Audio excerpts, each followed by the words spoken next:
First of all, I should congratulate Seldi and CSD on what's an excellent policy brief and an excellent study. It's really needed. It has been really needed in the Western Balkans, because unless you know what is undeclared work, who does it, and why they do it, you cannot possibly tackle it and start to develop policy measures. So that 2019 survey is absolutely essential for the Western Balkans. On how to tackle it, as Ruslan said, I want to talk a little bit about the European platform tackling undeclared work, which was created in 2016 by the European Commission to encourage cooperation between EU member states on tackling undeclared work and developing good practice. And in the European Parliament legislation, which established the platform, it said the platform should pursue a holistic approach. And what I want to talk about just in a few minutes is what the platform means when it talks about a holistic approach. What the platform has done is to define a holistic approach as, there we are, a whole government approach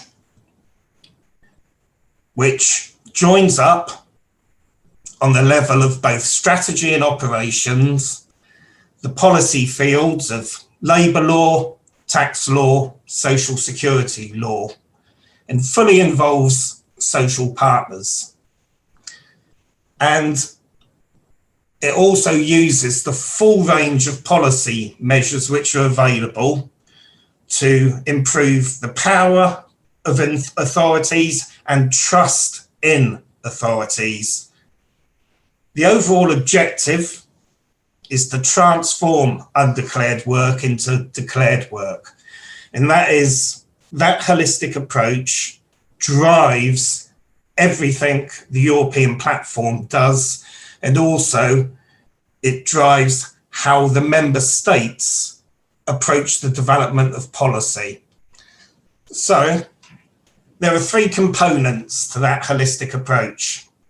What I'm going to do is briefly mention them, and then I can directly hand over to Nanshani, because the Regional Cooperation Council is moving towards implementing this holistic approach in the Western Balkan countries. So it's to mirror what the EU member states are doing. So the first component is that the objective when tackling undeclared work is not to eradicate it, it's to transform undeclared work into declared work. Let me just give you one reason why that's important. Across the world, about 60% of all businesses either start up unregistered, unlicensed, or they conduct some of their transactions in the undeclared economy. If you were to eradicate those businesses, eliminate them, close them down, then countries would destroy precisely the entrepreneurship and the enterprise culture they need in order to pursue economic development. So it's quite obvious that you need to formalise those businesses, not close them down. So that's an example of transforming undeclared work into declared work. So that's the strategic objective in that the EU platform pursues. How does it achieve it? Well, first of all, it's this whole government coordinated approach. You need cross-government, whole of government strategy, as the representative from DG NEAR highlighted at the beginning. There's no point having all these separate ministries with their separate strategies. They need to talk to each other and coordinate their strategies. They also need to join up their operations. A very customer-friendly approach is not for different inspections from different ministries to be conducted, but they can conduct joint inspections. So rather than the business have 10 separate inspections, it can have one. Also, absolute necessity, and also reinforced by the ILO continuously, is to improve the involvement of social partners in decision making. So there should be tripartite dialogue within countries with the full involvement of the social partners. And finally, and importantly, often ministries have their own databases and keep their own databases. And there's poor sharing between ministries.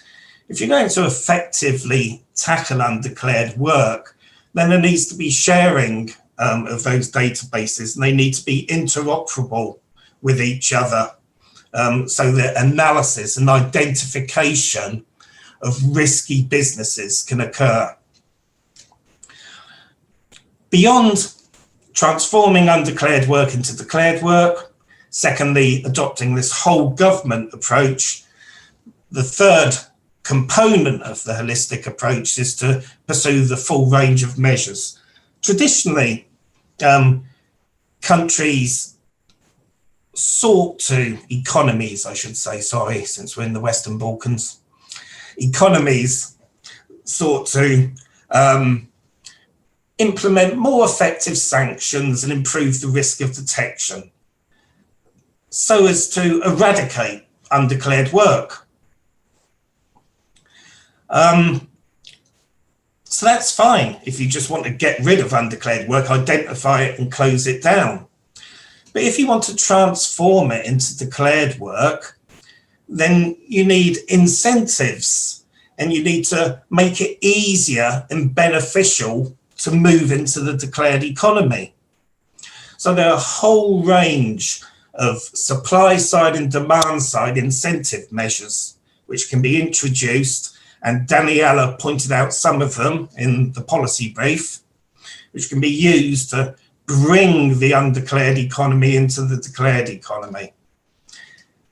But sanctions, incentives, that suggests that people engage in undeclared work as a rational economic decision. They weigh up the costs and benefits and make the decision, should I engage in undeclared work or not? But what we saw in that poll, which was conducted earlier, is that it's not only a rational economic decision. It's due to a lack of trust in government, a perception of corruption and bribery in the governance of economies. So there's a need to improve trust in government and also trust in each other, trust in other citizens. And to do that, you can have education and awareness raising campaigns to talk about the benefits of declared work and the costs to countries of engaging in undeclared work. But that education, that awareness will not lead to change if citizens of economies still believe that there's bribery and corruption in economies, or there's state capture by powerful vested interests. So you do need to modernise states' authorities and modernise governance through better regulation, good governance, as one of the introductory speakers said. And just to finish, before I hand over to Nan to talk about how this has been implemented in the Western Balkans, I want to make one comment on something in the chat. And that is, there was a mention that high taxation is a problem. It's not. Sweden, Norway, Finland have some of the highest tax rates in the world. And they have the lowest levels of undeclared work. Why? Because there's trust in government, and more importantly, the citizens believe that for the taxes they pay, they receive good public goods and services. So they believe in what government is doing, and they see what they get for their taxes in the form of the public goods and services. So high taxation in itself is not the problem. The problem is lack of trust in government. And with that, we can either pass straight to Nand, or you can put in a few words, Russell.